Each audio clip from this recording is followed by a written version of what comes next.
Hey guys warm welcome to all of अफ्राइस्ता academy. हम पढ़ रहे हैं क्लास 10 साइंस का चैप्टर नंबर 7। आज है जिसका लेक्चर नंबर 7 और चैप्टर पूरा एंड हो चुका है। आज जो हम करने वाले हैं क्वेश्चन आंसर सेशन है बेटा। तो क्वेश्चन आंसर में कौन से क्वेश्चन हमें करने हैं आज, तो सबसे पहले हम क्वेश्चनों को लेते हैं जो बुक वाले जो चैप्टर में बीच बीच में यानी टॉपिक के बाद दे रखे होते हैं एनसीईआरटी बुक में। तो सबसे पहले आपको क्या करना है बेटा, एनसीईआरटी बुक अपनी निकाल लीजिए। ठीक है, फटाफट एनसीईआरटी बुक निकाल लीजिए, क्योंकि मैं क्वेश्चंस का जो एक्सप्लेनेशन करूंगा आपको पता चल जाएगा इस क्वेश्चन का आंसर ये है। बाकी मैंने सारी चीज़ें आपको बेटा नोट्स में प्रोवाइड करा दी हैं। आप टेलीग्राम ग्रुप अभी तक अगर नहीं ज्वाइन किए हो, जैसे नए बच्चे हैं तो उनके लिए दो चीज़ें बेटा, एक तो टेलीग्राम ग्रुप का जो है ना चैनल का अपना लिंक दे रखा है नीचे डिस्क्रिप्शन में, तो आप वहाँ चले जाइए, ज्वाइन कर लीजिए। और एक प्लेलिस्ट और वहीं पे होगी जिसमें आपके प्रीवियस वीडियो हैं सारे अब तक के, तो उनको और देख लीजिए आप। ठीक है, और अब तक जो भी वीडियो है उस सबका नोट्स हम आपको प्रोवाइड करा चुके हैं। तो स्टार्ट करते हैं बेटा। उम्मीद करता हूँ आप लोगों ने बुक निकाल ली होगी।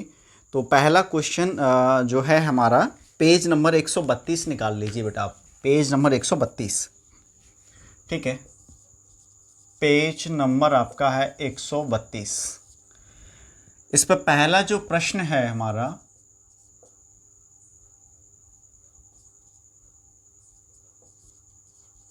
वो कौन सा है?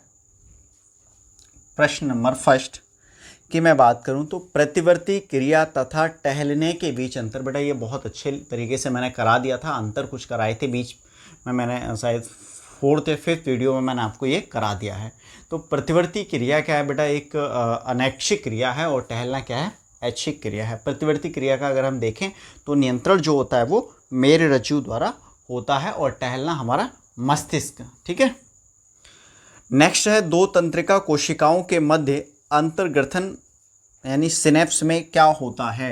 यानी प्रश्न पहला आपका हो गया, इसी का अगर आप पहला हो गया। दूसरा प्रश्न देखिए, तो दूसरे प्रश्न में क्या कह रहा है कि जो तंत्रिका कोशिकाएं हैं दो, ठीक है, और उनके मध्य में जो अंतर्ग्रथन या सिनेप्स क्या होता है। दो तंत्रिका कोशिकाओं के बीच में जो खाली जगह होती है बेटा, उसको हम सिनेप्स कहते हैं। अब उस खाली जगह में होता क्या है, देखो तंत्रिका की जो द्रुमिकाएं होती हैं वो रासायनिक संवेग ग्रहण करती हैं, वहाँ पे फिर वो किस में बदल जाते हैं, रासायनिक जो तो वो विद्युत आवेग में बदल जाता है, और वो कोशिकाएं से होते हुए सीधे द्रुमिका से होते हुए लास्ट में पहुँच जाते हैं तंत्रिका कोशिका के, और वहाँ से फिर उनका रासायनिक संवेग में उनको बदला जाता है, और फिर वो जो खाली जगह है, ठीक है, जो सिनेप्स, उससे होते हुए अगली जो तंत्रिका कोशिका है उसकी द्रुमिका तक पहुंचते हैं।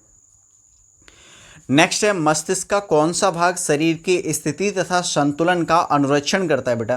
तो प्रश्न नंबर 3 है, तो ये मस्तिष्क की स्थिति व संतुलन की अगर हम बात करें तो पश्चिम मस्तिष्क का जो भाग होता है अनुमस्तिष्क, वो ये काम सारे करता है। नेक्स्ट है हम एक अगरबत्ती की गंध का पता कैसे लगाते हैं। तो बेटा अगर अगरबत्ती की गंध की बात मैं करूँ, ये प्रश्न नंबर आपका 4 है, तो हम नासिका द्वारा सुगंध लेते हैं। तो यहाँ पे नासिका में क्या होती हैं, कुछ तंत्रिकाएं होती हैं, वो संदेश को कहाँ पहुँचाती हैं, मस्तिष्क को पहुँचाती हैं, और फिर मस्तिष्क से हमें ज्ञान होता है सुगंध के बारे में, और ये अग्र मस्तिष्क हमें ये सुगंध के बारे में बताता है। ठीक है, अब नेक्स्ट है प्रतिवर्ती क्रिया में मस्तिष्क की क्या भूमिका है। अगर बेटा प्रतिवर्ती क्रिया में मस्तिष्क की भूमिका की अगर मैं बात करूं, हालांकि आपने देखा होगा प्रतिवर्ती क्रियाओं का नियंत्रण तो किससे हो रहा है, मेरुरज्जु से, लेकिन वो गर्दन से ऊपर की जो क्रियाएं होती हैं उनका नियंत्रण कौन करता है, मस्तिष्क करता है, फलकों का, पुतली का, ये। ठीक है, तो ये सारी चीज़ें हैं, और पाचन वगैरह श्वसन भी हम इसमें ले सकते हैं। तो ये अनैच्छिक क्रियाएँ हैं जो होती हैं, उनका नियंत्रण हमारा मस्तिष्क करता है। अब आ जाइए आप, ये आपके 5 क्वेश्चन थे पेज नंबर 132 पे। ठीक है, अब नेक्स्ट पेज जो आपको निकालना है बेटा वो है 136। फटाफट निकालिए 136, पेज नंबर 136 निकाल लीजिए आप। पेज नंबर 136 पर हम प्रश्न देख लेते हैं कौन कौन से हैं। पहला प्रश्न है पादप हार्मोन्स क्या है। पादप हार्मोन्स क्या है बेटे, ये जो हार्मोन्स होते हैं वे रसायन हैं, आप कह लो। अगर पादप हार्मोन्स की बात करो तो पादप हार्मोन्स पौधों के अंदर पाए जाने वाले वे रसायन जो पौधों की क्रियाशीलता को प्रभावित करते हैं और क्रियाशीलता और वृद्धि कह लो या फिर वृद्धि विकास या पौधों के अंदर जो भी क्रियाएं होती हैं उनका समन्वय करते हैं, तो उनको हम पादप रसायन कहते हैं या फिर हार्मोन्स। ठीक है, पादप रसायन ही हार्मोन्स। और हार्मोन्स मैंने आपको बताए भी थे बेटा, ज्वाला सा एक इक्का है, ट्रिक है इसकी पूरी। ठीक है, 5 हार्मोन्स होते हैं पादप हार्मोन्स, किसके क्या काम है सारे मैं बता चुका हूँ। नेक्स्ट है छुई मुई की पत्तियों की गति प्रकाश की ओर प्ररोह की गति से किस प्रकार भिन्न है। बेटा छुई मुई की पत्तियों की गति जो है वो वृद्धि से प्रभावित गति नहीं है, ये वृद्धि से इसका कोई मतलब नहीं है। आप टच करोगे तो वो पत्तियां उसकी सिकुड़ जाती हैं, लेकिन प्ररोह की गति जो है प्रकाश की ओर अगर बात की जाए तो वो वृद्धि से संबंधित गति है, यानी पौधे की वृद्धि होगी, पौधा वृद्धि करेगा तभी वो गति होगी। एक पादप हार्मोन का उदाहरण दीजिए जो वृद्धि को, ऑक्सिन और जिबरेलिन 2 आप ले सकते हो, इसमें से एक पूछा है तो ऑक्सिन आप दे दो, कोई दिक्कत नहीं है। किसी सहारे प्रश्न नंबर ये हमारा था पादप हार्मोन्स वाला। देखो छुई मुई वाला तो बेटा दूसरा है आपका। अगर अगले प्रश्न की बात मैं कर रहा था, पादप हार्मोन्स वाला जो वृद्धि वाला तीसरा ऑक्सिन, जिसका आंसर है 4th क्वेश्चन जो आपका है वो है किसी सहारे के चारों ओर एक प्रतान की वृद्धि में ऑक्सिन किस प्रकार से आएगा। देखो बेटा ऑक्सिन जो पाया जाता है वो ऊपरी भाग में पाया जाता है। अब मान लो जो प्रतान है, जैसे कोई एक ये है, अब इसमें प्रतान कोई पौधा है तो उसका प्रतान क्या करेगा, इस पे इस तरह से जाएगा। अब मान लो इधर से प्रकाश आ रहा है ना, अब ऐसे मैं इसको थोड़ा ज़्यादा डार्क कर ले रहा हूँ, तो इधर से प्रकाश, तो प्रतान जो वो अंदर वाले भाग में चला जाता है जिधर प्रकाश नहीं होता है, छाया वाले, और वो भाग फिर ग्रोथ करता है। वो भाग ग्रोथ करेगा तो फिर क्या होगा, इसको इधर ये वाला भाग बढ़ेगा ना ऐसे करके, तो फिर ये इस तरह से ये पूरा इसको कवर कर लेता है। बाकी आंसर लिखना है किस तरह से है मैंने आपको समझा दिया, इसका सार क्या है पहले भी मैं इसको बता चुका हूँ बेटा, और बाकी चीज़ मैंने आपको नोट्स में प्रोवाइड करा दी है। अगला प्रश्न है 5 जलानुवर्तन। तो बेटा ये भी हम समझा चुके हैं आपको। जलानुवर्तन के लिए एक प्रयोग की विकल्पना कीजिए। बिल्कुल मैंने बताया, प्रयोग करके एक पात्र ले लिया है हमने उसमें, और एक पौधा हल्का सा ले लिया है, और उसमें एक ग्लास पानी और उसमें छेद कर दिया, तो उससे पानी रिस रहा है, जिससे कि जो देखते हैं क्या होता है कुछ दिन में, तो जो पौधे की जो जड़ें होती हैं वो किसकी तरफ मुड़ जाती हैं, मूव कर जाती हैं जिधर से पानी रिस रहा होता है, यानी पानी की मात्रा अधिक होती है। इसके बाद बेटा पेज नंबर आप अगर देखेंगे तो 138 है। नेक्स्ट 138 पे आ जाइए। 138 पे हम देखेंगे जंतुओं में रासायनिक समन्वय कैसे होता है। तो जंतुओं में जो रासायनिक समन्वय होता है उसके लिए उत्तरदायी कौन होते हैं, जंतु हार्मोन्स होते हैं, और जंतु हार्मोन्स का स्राव होता है अंतःस्रावी ग्रंथियों द्वारा और सीधे ब्लड में होता है। ठीक है, और वो वहाँ से अपने कार्यकारी अंग तक पहुँचते हैं जहाँ पर उनको काम करना होता है। अगला प्रश्न है आयोडीन युक्त नमक के उपयोग की सलाह क्यों दी जाती है। ये पहला हो गया। दूसरा आयोडीन युक्त नमक की सलाह। आयोडीन युक्त नमक की अगर सलाह की बात करें तो बेटा जो थायरॉक्सिन जो हमारा हार्मोन्स है जो अवुड ग्रंथि से स्रावित होता है, उसके लिए स्राव होने के लिए आयोडीन पर्याप्त मात्रा में चाहिए होता है। अगर पर्याप्त मात्रा में आयोडीन नहीं मिलेगा अवुड ग्रंथि को तो वो थायरॉक्सिन हार्मोन्स का स्राव नहीं करेंगे और शरीर की जो पाचय क्रियाएं बहुत सारी वो नहीं होंगी।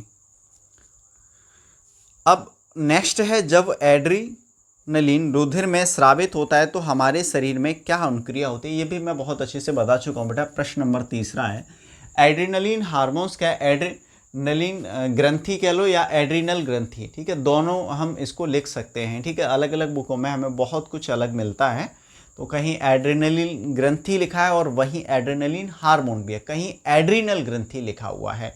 तो एड्रीनल जो हार्मोन्स के भी हमें बात करनी है, तो ये इसका जब स्राव होता है तो होता क्या है बेटा, हृदय की स्पंदन दर बढ़ जाती है, धड़कन की दर बढ़ जाती है। तो इससे होता क्या है, जो ब्लड सर्कुलेशन है हमारी बॉडी में वो बहुत तेज हो जाता है और श्वसन दर भी बढ़ जाती है।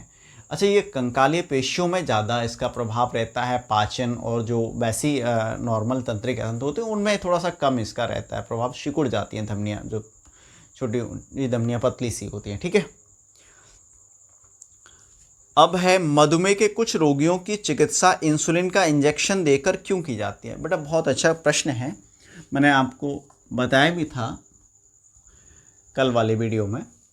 तो अगर हम बात करें मधुमेह के रोगियों की चिकित्सा इंसुलिन, देखो बेटा इंसुलिन हार्मोन्स क्या करता है, इंसुलिन जो हमारी बॉडी में रिलीज होता है उसका काम क्या है। इंसुलिन हार्मोन्स का, इंसुलिन हार्मोन्स का काम यह है कि वो शर्करा का नियंत्रण करता है, अग्न्याशय से रिलीज होता है और किसका नियंत्रण करता है, शर्करा का नियंत्रण करता है। अब हमारी बॉडी में शर्करा की मात्रा ज़्यादा हो जाएगी और जो इंसुलिन रिलीज हो रहा है, यानी हमारी बॉडी में स्राव हो रहा है जितने इंसुलिन का, उससे शर्करा बैलेंस नहीं हो पा रही है, संतुलन उसका नहीं हो पा रहा है, तो फिर हमें अलग से इंसुलिन हार्मोन्स का इंजेक्शन लेना पड़ता है। अब है पाठ्य अभ्यास के प्रश्न हैं हमारे, तो उन पे आ जाते हैं बेटा। सबसे पहले ऑप्शन है हमारा फर्स्ट, पहला ऑप्शन है निम्नलिखित में से कौन सा पादप हार्मोन्स है। मैं ऐसे लिख लेता हूं, अभ्यास प्रश्न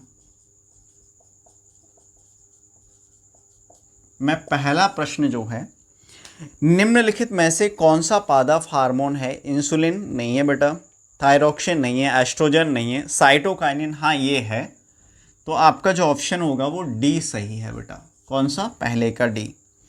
इसके बाद अगर बात की जाए, नेक्स्ट है दो तंत्रिका कोशिका के मध्य खाली स्थान को कहते हैं, द्रुमिका नहीं कहते, सिनेप्स, हाँ सिनेप्स कहते हैं, तो दूसरे का जो है बेटा वो बी सही है आपका। अगला प्रश्न है मस्तिष्क उत्तरदायी है। तीसरा प्रश्न सोचने के लिए, हृदय स्पंदन ये भी होता है, शरीर का संतुलन और उपयुक्त सभी, तो इसमें आपका डी होगा बेटा, उपयुक्त सभी कार्यों के लिए हमारा मस्तिष्क उत्तरदायी होता है।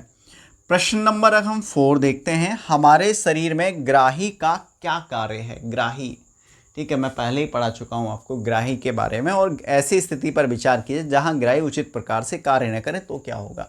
ये पूरा प्रश्न मैंने बता दिया था। ग्राही क्या है, हमारी 5 ज्ञानेंद्रियाँ ग्राही का काम करती हैं। अगर ये सही से काम प्रॉपर ना करें, हमारा हाथ क्या है, गर्म चीज़ से टच हो गया और वो हमें ना बताए तो हाथ जल जाएगा, ठीक है। तो ग्राही प्रॉपर काम नहीं करेंगे। जैसे स्वाद वाली चीज़ है, कोई हम बहुत अजीब सी कड़वी चीज़, जीभ स्वाद ना बताए तो हम उसको खा लेंगे, है ना। तो बहुत कुछ ऐसे आप बना के कर सकते हैं। पहले मैं इस क्वेश्चन को बता चुका हूँ बेटा। नेक्स्ट है एक तंत्रिका कोशिका की संरचना बनाइए तथा इसके कार्यों का वर्णन कीजिए। इसको हम बहुत अच्छे से कर चुके हैं पहले ही बेटा। तो प्रश्न नंबर हमारे चौथा भी हम कर चुके हैं और 5वां भी पहले ही कर चुके हैं। प्रश्न नंबर है पादप में प्रकाश अनुवर्तन। तो प्रकाश अनुवर्तन बेटा किया ही है बहुत अच्छे से। प्रकाश अनुवर्तन में क्या होता है कि पौधा जो होता है, सूरजमुखी का पौधे का एग्जाम्पल ले लो, वो क्या है, जिधर से प्रकाश हो रहा है उधर उधर मूव कर जाता है, उसका ऊपरी सिरा है ना, प्ररोह वाला भाग, तो वो प्रकाश अनुवर्तन है। मेरुरज्जु आघात किन संकेतों के आने में व्यवधान। बेटा सारी चीज़ें तो मेरुरज्जु से होकर ही आती है ना ऊपर, तो अगर मेरुरज्जु में आघात हो गया तो बाकी कोई भी सूचना हमें इन्फॉर्मेशन नहीं मिलेगी। बॉडी में जो भी हमारे हो रहा है नीचे, तो सारे व्यवधान सूचनाओं में उत्पन्न हो जाएंगे। पादप में रासायनिक समन्वय किस प्रकार होता है। तो पादपों में रासायनिक समन्वय बेटा पादप हार्मोन्स के द्वारा ही होता है। एक जीव में नियंत्रण, अच्छा ये प्रश्न था आपका, देखो हमने छठा प्रश्न आपका था प्रकाशानुवर्तन, इसमें कोई समस्या नहीं है। 7वां प्रश्न जो है आपका वो है मेरुरज्जु आघात। तो मेरुरज्जु में अगर आघात होगा तो दुर्घटना, जो भी हमारे बाकी बॉडी में जो भी प्रॉब्लम्स आएंगी इधर, तो वो सारी इन्फॉर्मेशन तो मेरुरज्जु के थ्रू जाती है ना ऊपर मस्तिष्क को। तो वही जब मेरुरज्जु में आघात होगा तो कैसे पहुंचेंगी सूचनाएं, सारी नहीं पहुंचेंगी। तो 7वां 8वें की अगर हम बात करें, पादपों में रासायनिक समन्वय तो पादप हार्मोन्स के द्वारा होता है, ये भी हम कर चुके हैं, वैसे नॉर्मल सब प्रश्न है। एक जीव में नियंत्रण एवं समन्वय की आवश्यकता है। प्रश्न है 9वां, एक जीव में नियंत्रण एवं समन्वय की क्या आवश्यकता है भाई, मतलब ये आवश्यकता क्या है नियंत्रण एवं समन्वय की। देखो जीव के अंदर जो सभी क्रियाएं सुचारू रूप से चलें उसके लिए नियंत्रण और समन्वय की आवश्यकता होती है, जिसका हम देखते हैं तो तंत्रिका तंत्र के द्वारा भी होता है और जो हार्मोन्स हैं उनके द्वारा भी होता है नियंत्रण। यानी जो जीव के अंदर तंत्र, जैसे अगर हम मनुष्य के अंदर की बात करें तो जो समन्वय स्थापित होता है वो तंत्रिका तंत्र या फिर नियंत्रण, यहाँ पर प्रश्न पूछा गया नियंत्रण एवं समन्वय, तो ये दोनों चीज़ें तंत्रिका तंत्र द्वारा होती हैं और आप इसमें रासायनिक पदार्थ यानी हार्मोन्स का भी प्रयोग कर सकते हो यानी ले सकते हैं, ठीक है। अगला है अनैच्छिक क्रियाएं तथा प्रतिवर्ती क्रियाएं एक दूसरे से किस प्रकार। बेटा अनैच्छिक क्रियाएं क्या होती हैं, इनका जो नियंत्रण है वो मस्तिष्क करता है और प्रतिवर्ती क्रियाओं का मेरुरज्जु करता है। प्रतिवर्ती क्रिया बहुत ही फास्ट होती हैं, ठीक है, और अनैच्छिक क्रियाएं नॉर्मल अपने तरीके से होती रहती हैं। अब अनैच्छिक क्रियाओं की अगर बात करें तो हृदय का धड़कना ये एक अनैच्छिक क्रिया है, हमारे बस में तो है नहीं, ये प्रतिवर्ती क्रिया नहीं है। प्रतिवर्ती क्रिया है ना वो अलग से, जैसे हमें कोई संकेत मिला, जलने वाला, गर्म चीज़ पर रख दे तो अचानक से हम हाथ झटके से हटा लेते हैं और फिर मस्तिष्क को बाद में सूचना देते हैं। प्रश्न नंबर आपका हो गया 9 और 10 दोनों। आपका 9 था एक जीव में नियंत्रण एवं समन्वय की क्या आवश्यकता है। 10वां है अनैच्छिक और प्रतिवर्ती क्रिया। तो इसका भी अंतर हम कर चुके हैं बेटा बहुत अच्छे से। पहले जंतुओं में नियंत्रण एवं समन्वय के लिए तंत्रिका तथा हार्मोन की क्रियाविधि की तुलना कीजिए, है ना। तो बेटा अगर हम इसकी बात करें जंतुओं में तंत्रिका तंत्र और हार्मोन, देखो तंत्रिका तंत्र जो है बहुत फास्ट गति से काम करता है, कोई भी इंफॉर्मेशन मस्तिष्क तक पहुंचाना या फिर उसको अप्लाई करना। लेकिन अगर हार्मोन्स की बात करें तो वो एक धीमा प्रोसेस है, ठीक है। और एक चीज़ और इसमें देख सकते हो तंत्रिका तंत्र में कि तंत्रिका तंत्र में जो है ऐच्छिक अनैच्छिक ये क्रियाएं होती रहती हैं, लेकिन हार्मोन्स का ऐसा नहीं है। और प्रतिवर्ती भी है, ठीक है, तंत्रिका तंत्र के द्वारा। छुई मुई पादप में गति तथा हमारी टांग में, हमारी टांग में मतलब टहलना, और छुई मुई पादप की गति को हम पहले मैं आपको ऑप्शन जो अंतर कराएं उसमें मैं करा चुका हूँ। तो इस तरह से बेटा आपके सारे प्रश्न हो जाते हैं। किसी भी प्रश्न में आपको कोई समस्या मुझे नहीं लगता आएगी। एक बार आप नोट्स पढ़ के और देख लेना, ठीक है। फिर कोई समस्या हो तो बताना। आप टेलीग्राम ग्रुप पे अलग से मेरे को पर्सनल मैसेज भी कर सकते हो, वहाँ पे आपकी प्रॉब्लम हम सॉल्व कर सकते हैं। तो मिलते हैं बेटा नेक्स्ट वीडियो में, तब तक के लिए बाय बाय।